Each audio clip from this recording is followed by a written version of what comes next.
Ana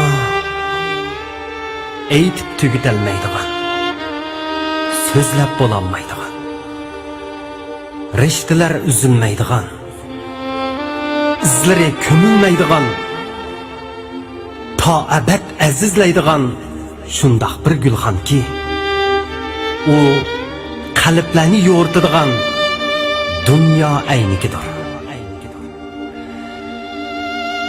Jinim ana,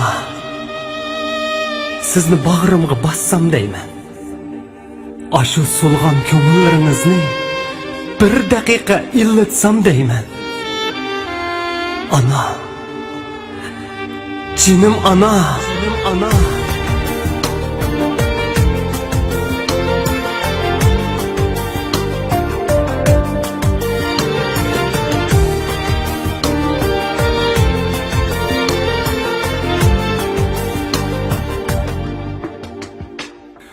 Gülden güzel bağımga başlap kirey can ana.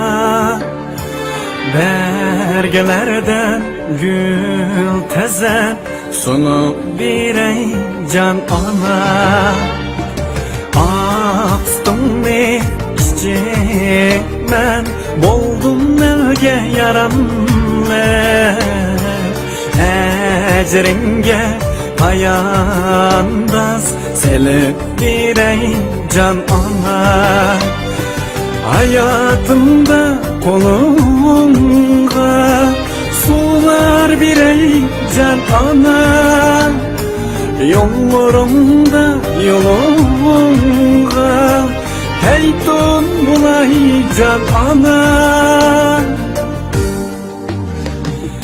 Geceleri uykusuz elleyetken mehringe Kutlarımda kürek bop başlar koyay can ana.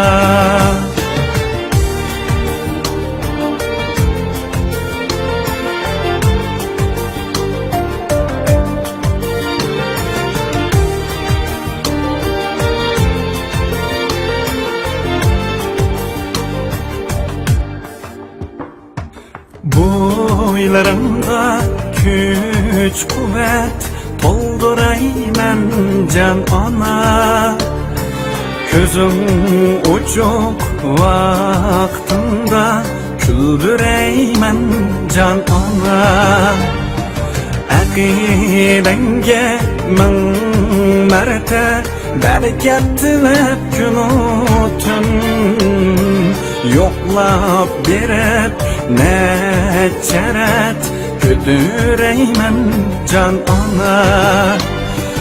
İgilge şu kadını ruslap koyay can ana. Aklar kirgen çeçinli sılap koyay can ana. Mihnetinge razı bol, hayatın sen baharım. Senin için çay tuttum, otlap koydum can ana. Ana, canım ana. Ana, canım ana, ana, canım ana.